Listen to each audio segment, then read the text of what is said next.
All right, this is Boxing with the Truth, and you're here with the Truth on February 21st, 2015. And today we are here with heavyweight Kelvin Brock. How you doing today, Kelvin? Oh, I'm doing good. Glad to be on Boxing with the Truth. Let everybody know the truth with Kelvin Brock. And I'm glad to have you. First, let's talk real quick. Your nickname is the Boxing Banker. And the funny thing is you actually didn't give yourself that nickname. That came from a Bank of America ad, correct? Exactly.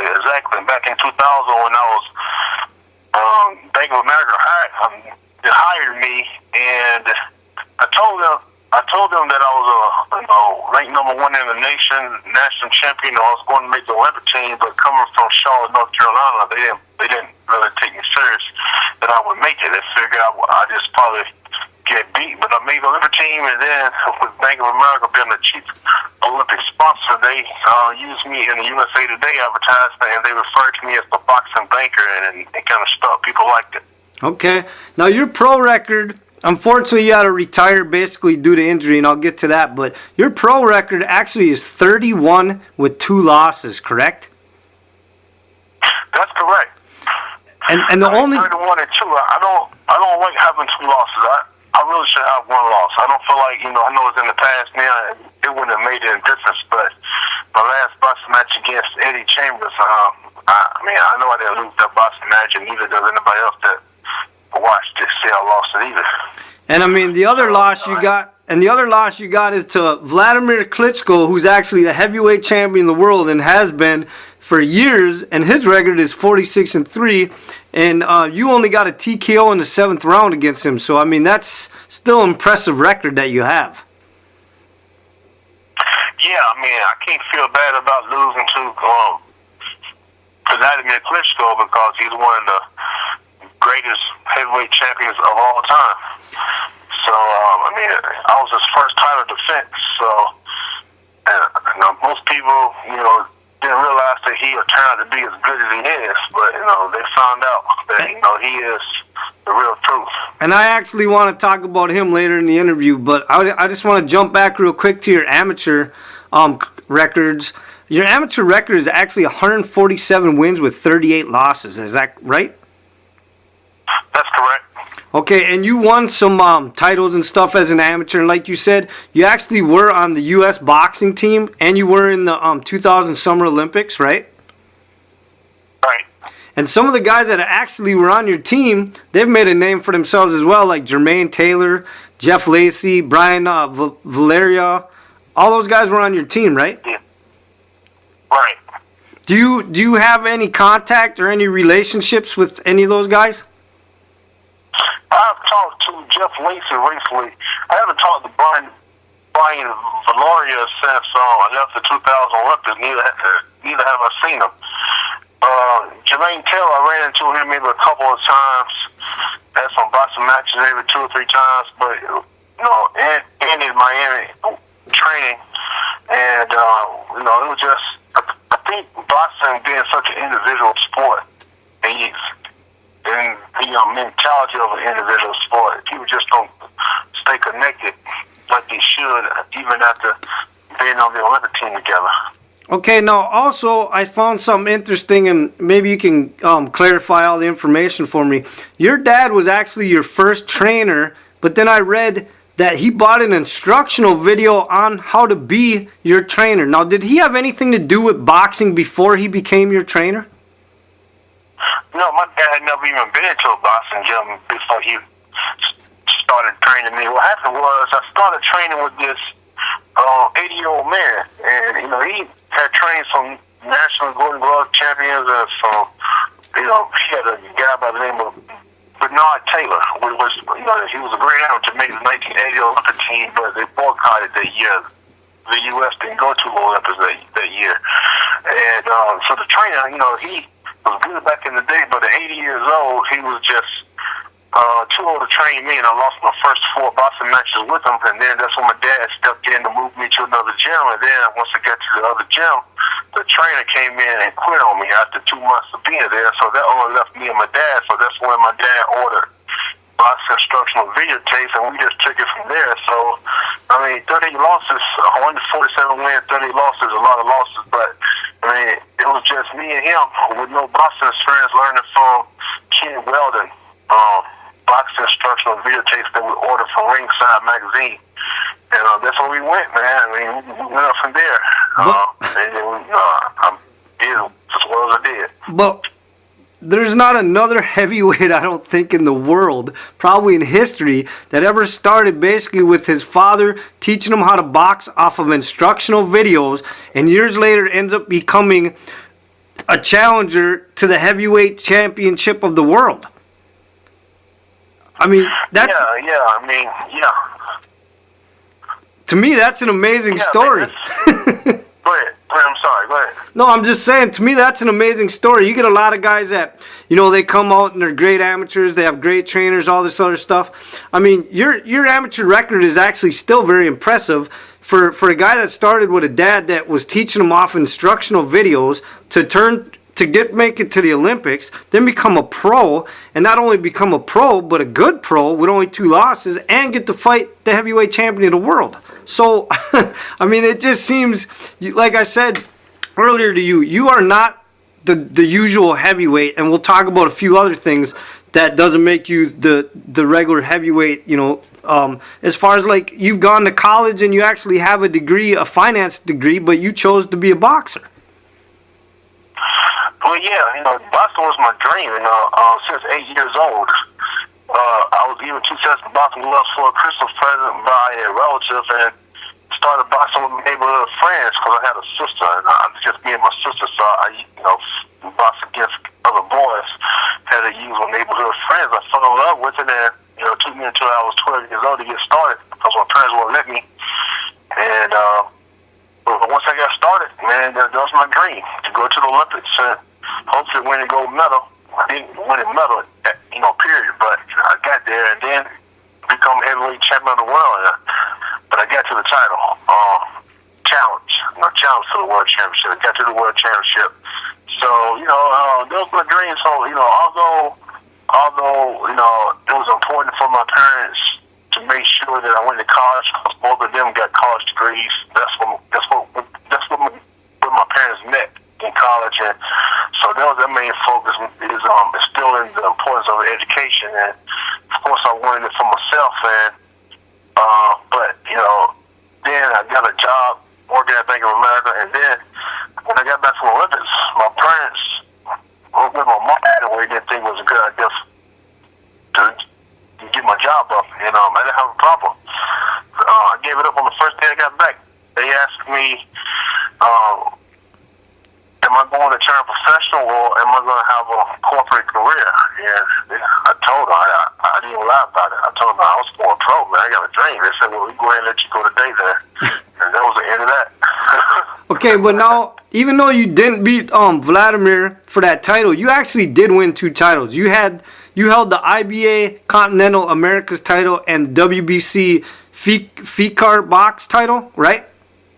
Yeah, FICAR box, something like that, yeah. And also, I wanted to talk about, like you said, when you first got those boxing gloves for Christmas, before that, you actually didn't want the boxing gloves, though, right? You were actually tap dancing and wanted to be a tap dancer, and your dream before a boxer was to tap dance in a Broadway show, correct?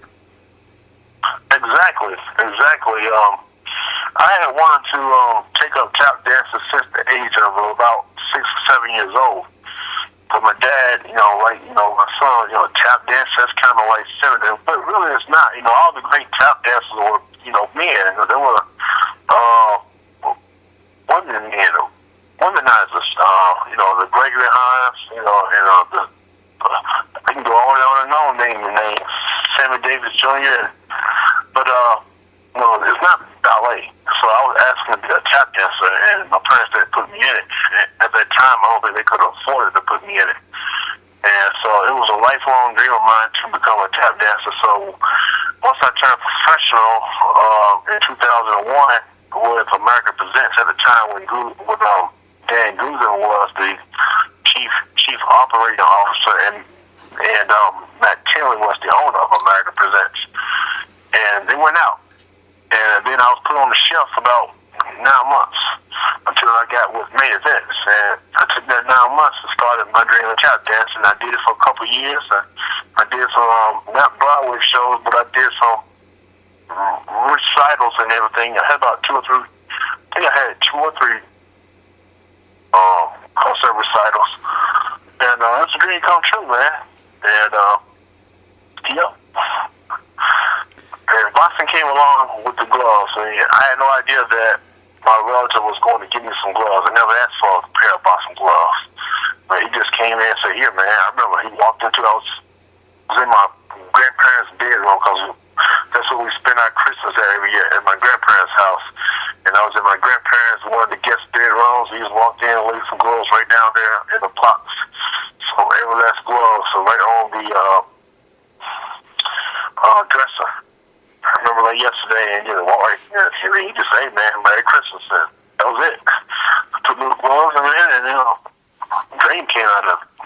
Okay. I just want to touch briefly one more time on your amateur career. I just did an interview with Dominick Guinn. Did you hear that interview by any chance? No, man, I need to go check it out. I mean, you know what? I think I saw it, but I had to hurry up and leave out the house that day. I need to go back and check it out. Okay, well, I brought up your name to Dominick Guinn, and we talked about the fact that you guys fought 3 times in the amateurs, and you won all 3 times, correct? Yeah. Well, when I asked him why you guys never fought in the pros, now I want to hear your response to this. Dominick Guinn said to me, because you ducked him. Nah, man. Well, okay. For one thing, me and Dominick Guinn both was with the same promoter of main events. So, Kathy Duver, the owner of main events, was trying to bring us both up. Dominick Guinn ended up losing out, I believe, and I kept on winning. And the match never was even talked about between me and Dominick Guinn. And he did call me out a couple of times. I heard, in interviews that he would say, I want Calvin Brock. But when you're trying to get to the World Championship, you're not trying to take a step down. Once I got past him and ranking and everything, nobody's trying to take a step down to fight somebody. You're trying to keep going up. So he was never even mentioned by main events or management crew or anybody as far as a boxing match. A Brock Guinn boxing match never came to the talks. Okay, so you heard it here right now on Box with the Truth from Kelvin Brock. He did not duck Dominick Guinn. There was no point in him fighting him because he was already ranked higher than him and going for the world title. As simple as that. Yeah, simple as that. I mean, boxing is a business. I mean, he may have a little of a vendetta against me because I beat him 3 times in the amateurs, but I don't have any kind of incentive to want to box against him. Period, because I already beat him 3 times, and he hadn't taken anything away from me. So, I mean, even if he had, it's just that in the sport of boxing, you only do.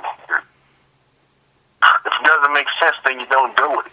No, I agree with you. And I just want to bring up a couple names that you fought in the pros, like Clifford Antien, the Black Rhino, Jamil McCline, David Bostic. Is that how you say his name? Yeah, Bostic. And then, of course, obviously, everybody knows you fought the heavyweight champion of the world, Vladimir Klitschko. And your last fight was Eddie Chambers, where, unfortunately, you found out after the match, or did you know during the match that you received that injury to your eye? Well, honestly, man, that injury occurred, I believe, training for that boxing match. Prior to the match. I mean, I knew going in that it was a problem with my eye. Now, the reason why I went ahead and say that, and blame on the boxing match, because I was training for the boxing match, and there was going to be me paying out of my pocket for the pro insurance. I figured I'd get the promoter's insurance to pay for it. So I said, well, it's a result of that boxing match. Because I was training for it, So, be training for the boxing match, they should have paid for it. So, when I fought Chambers, I got jabbed in my right eye and left a red bloodshot streak. It didn't alter my vision. It didn't hurt. It just was a red bloodshot streak that stayed in my eye probably for about 6 weeks. It won't go away. But within that time frame of training, I started noticing a little light glare here and there, look like something coming out of the sky, nothing really there, and a little distortion in my vision. And I also had a torn college in my shoulder, but I knew something was the matter with my shoulder too. But I felt like, you know what, I can go ahead and beat Eddie Chambers. That's how I felt about it. So they didn't make me have an ophthalmology test to box in the state of Washington. That's what the boxing match was in Tacoma, Washington.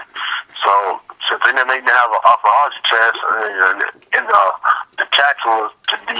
detachment was so minute that a person wouldn't be able to look at it with just an eye scope with a bright eye, look at my eyes and see it. They would have to have a magnifier in the ophthalmologist office. So, I passed their little exam and I went in the box.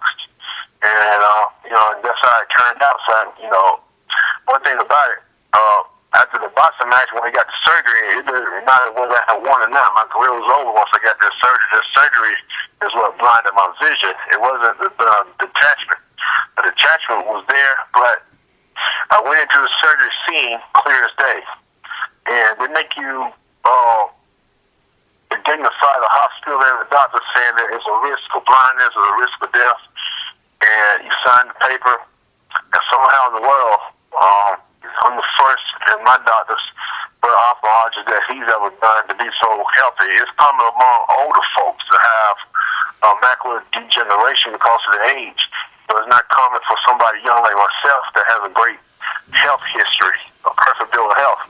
So I came out freaking blind, man. I went into the office the next day after the surgery to have the patch taken off my eye, and they asked me to read the eye chart. And I said, am I supposed to be able to see? He said, yeah. You should, it may be a little bit fuzzy and everything, but you should be able to see the eye chart. I can't see anything. He said, oh, wait a minute. Oh, man. So, that's when things started from there. Like, okay, it's a major problem here. And, I've got stem cell therapy. I went over to China in April of 2012 and got stem cell therapy from the best hospitals in the whole world. And I've been around the other hospitals in the U.S., the top hospitals for ophthalmology. And as it stands right now, nobody can tell me why I'm not seeing out of my right eye. Everything was perfectly healthy. Everything is functioning. All blood flow is occurring. All the tissue looks fine. They don't know why I don't see. So the last retinal specialist told me that sometimes in surgery they can occur nerve damage tissue, which doesn't show up. But if it's nerve damage tissue, it can cause something not to work anymore, but it just won't be prevalent. And, so I don't know, man. It's just funny that God bring me this far and now something like this happened. But my eyes, if you look at me, you would never be able to tell I don't see. I can only see an image of you. You're standing in the light, but if you were standing right in front of me, I won't be able to tell you your name and say, like, okay, you. I won't be able to see your face and everything, but I would just see the whole image and the color of you. But standing across the road somewhere, I won't be able to see a thing. I can't even see through the windshield when I'm driving if I shut my left eye. So my left eye is 2015. So I live a regular and, everyday life. And I'm just, grateful and thankful that, I can see my children, see my wife, see life, and keep living like a regular normal human being. Yeah, that's too bad, man, because your career was you still had a lot of time left in your career when that happened. And I think there would have been a lot bigger fights and maybe another shot, for a world title. And when I heard about that, I was like, wow, that's almost kind of like what happened to Paul Williams with the motorcycle accident when he was about to get his big shot. Yeah. And the thing is, he just turned 40 in January last month. And I still go to boxing, I still work out, and honestly, I believe now I'm better than what I was before I left off because I need to go back and just hone my skills, my technique and everything. I'm not fat, but I'm bigger, stronger. I haven't taken any abuse, so I've, recuperated as far as, my body and everything. And I still can come back. I mean, if I was to wake up tomorrow morning with vision, I'll call you and say, hey, man, I'm back. I'll call up, main events, Kathy Duggan, say I'm back. schedule my next boxing match and be ready in a couple of months. Well, that'd be great. That'd be great to see you back in the ring, Kelvin, because I think everybody knows your career was cut a little short. Yeah, it was cut real short. I mean, you gotta look at Vitaly Klitschko was just beating guys to a pulp without even hardly getting hit. And he was, 44 years old a couple of years ago, right? Yeah. Hey, speaking of him though, you're one of the guys that have been in the ring with him. I mean, you've gone basically 7 rounds with this guy. What is it about him that nobody can seem to beat him? Is it his defense? Does he cover up too well? Is it his jab that you just can't get inside of him? How has this guy lasted so long as a heavyweight champion? It's everything. It's everything. I mean, I've been in the ring with a lot of boxers, throughout the amateurs and the professionals and sparring partners. I've been in the ring with everybody before, like, I have trouble saying anything. Vladimir. Man, he is, for one thing, his strength is unmatchable. I mean, when I boxed against him, when he slowed me the first couple of times, it wasn't that I was nervous, like, daggone, that kid was easy, this dude's working with this kind of strength.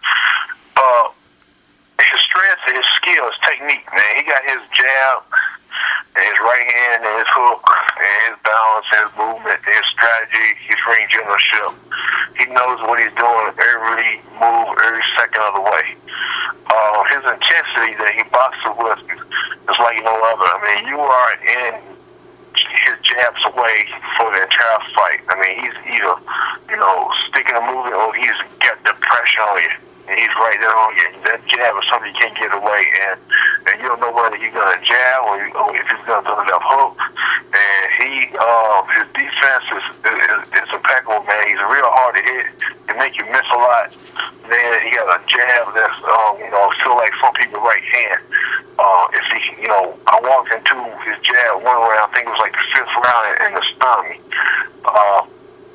But then, his jab, his movement, his strength, the way he throws his weight on you, there's a lot of weight and strength to man to keep, trying to get a heavyweight off of you, wears you down. Then when you do get on the inside, he pulls you in, and once he pulls you in, unlike a lot of heavyweights, if you're a strong guy like myself, you can push him off of you and rough him up. But you can't do that. It's like getting strapped down to a prison strapper, and once he pulls you in, and you just wasting your time and wasting your strength, man. So, by the time a boxer gets you to the 7th round, they wore out. I don't care how hard they're trained. And another thing is, most heavier guys, the way I was boxing him, banging them to the body, by the time you get them to the middle rounds, man, they're done. Even if you're not banging them to the body. Most big, tall guys like the Klitschko brothers, they're done in the middle and later rounds. You can come back and knock them out. But they don't wear out. They're just as good in their 12 rounds as they are in their first round, man. They don't wear out. And for them to be so good, so strong, fast, powerful, so skilled, so knowledgeable in the ring, it's hard for people to match up against that. And nobody has been able to do it. Is there a reason? How come you never fought his brother, Vitaly? Me and Vitaly were scared of the boxing sport. I fought for the championship, and that was in 2005, right after I had beat Jamil McCline. They talked about, I never signed the contract. They talked about me fighting Vitaly on the ESPN pay-per-view. And I wasn't so satisfied with the money I would have been getting. It was almost a third of what I got when I fought for the title against his brother, Vladimir. And I think Vitaly got hurt or something, and the fight fell through. Okay. That was in 2005. Yeah, it fell through. I just wanted to. And then when it fell through, it never got talked about again. I just wanted to bring up a couple other guys that you never fought, and I just wanted to know if there was ever any talk, any contracts made, or if they just were never brought up because maybe you were just past them in the rankings or whatever. How come you never fought Michael Grant? Well, Michael Grant was done pretty much after Dominick Guinn knocked him out. After Dominick Guinn knocked him out, I was still coming up as just a prospect at the time, and me and Michael Grant never got into the talk, so a boxing match get made. Okay. I mean, what about Samuel Peter? Who? Samuel Peter? Yeah, Samuel Peters, Samuel Peters and I, it was requested. It was talked about by the television execs, by his management and everything. But Samuel Peters and I, we're friends. We used to hang out together in Las Vegas. Actually, I'm the one who introduced Samuel Peters to Pop Anderson, the trainer in Las Vegas that took him to the title.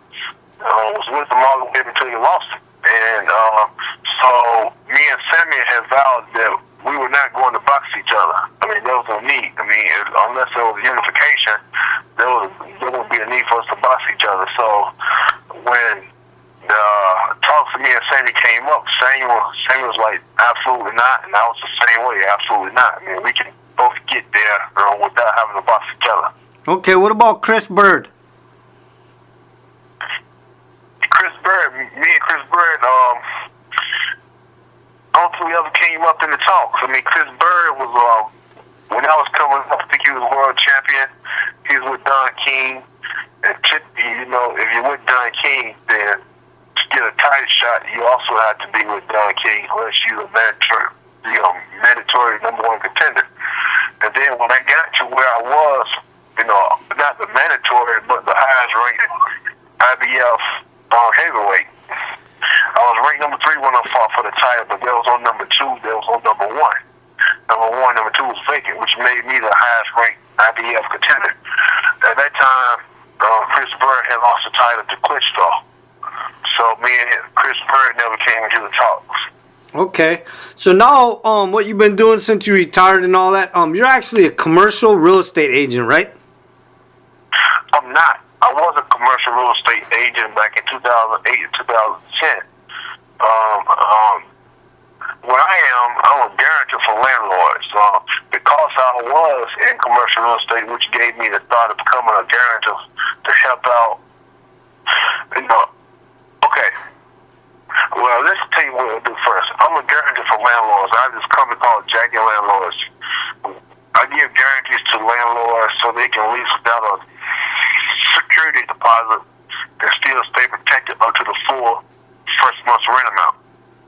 So if a tenant wants to lease an apartment from a landlord, the tenant just needs to pay the first month's rent. And because there are a lot of tenants that have a job, that qualify with income, with credit, but having to put down the first month's rent along with a security deposit equal to the first month's rent, or sometimes 2 months of rent,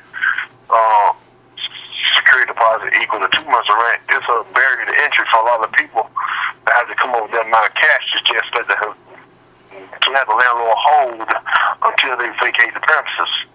So in lieu of that, the landlord can give them a guarantee if they don't have that cash, rather than let a good tenant, a good qualified tenant, walk out the door and go someplace else. They give them that guarantee. And then the tenant pays it over the course of 12 months, which is 65% of the first month's rent, not the full first month's rent, but just 65%, which is a fraction of the cost. Okay. And they pay it kind of like a private mortgage insurance. It's non-refundable. Just like a private mortgage insurance, if you if you purchase a home and don't put down a 20% loan to value, then you have to take out private mortgage insurance and pay it until there's 20% equity in the house that you paid. Okay, you still follow boxing? You still pay attention to what's going on? Yeah, I don't follow it as closely as I used to. So many new guys are coming up, but I follow the heavyweight division, and I follow the big boxing matches. Okay, so you see that the Mayweather and Pacquiao fight was just made for May 2nd, right? Is it a done deal? It's a done deal. As of yesterday, it's a done deal. Do you got a pick? Yeah. I'm gonna pick Pacquiao, man. Okay, that's what I like to hear. Why keep riding on Mayweather's bandwagon. I'm glad somebody took Pacquiao. So you'll be the first one. I'm gonna be doing a poll on my page, and you'll be the first one that predicted one or the other for the fight. So you heard it right here. Kelvin Brock takes Pacquiao in the fight on May 2nd. I mean, not to say I like Floyd Mayweather. I'm always rooting for Floyd Mayweather, and I like to see Floyd Mayweather, go all the way, never be beaten. But you ask me who I think, based upon, going to win the boxing match based upon what I can see as far as styles, I'd go Pacquiao. Okay. In a decision, not knockout, in a decision. All right, well, listen, on that, I'm going to end the interview, Kelvin. I appreciate the time, man, and the honesty, and I learned a lot about you. And just keep doing what you're doing. And, everybody out there, pray that Kelvin gets his sight back in time so that we can see him back in the ring and hopefully win a heavyweight title. Absolutely. That would be great, man. That would be really something. All right, well, the truth has spoken.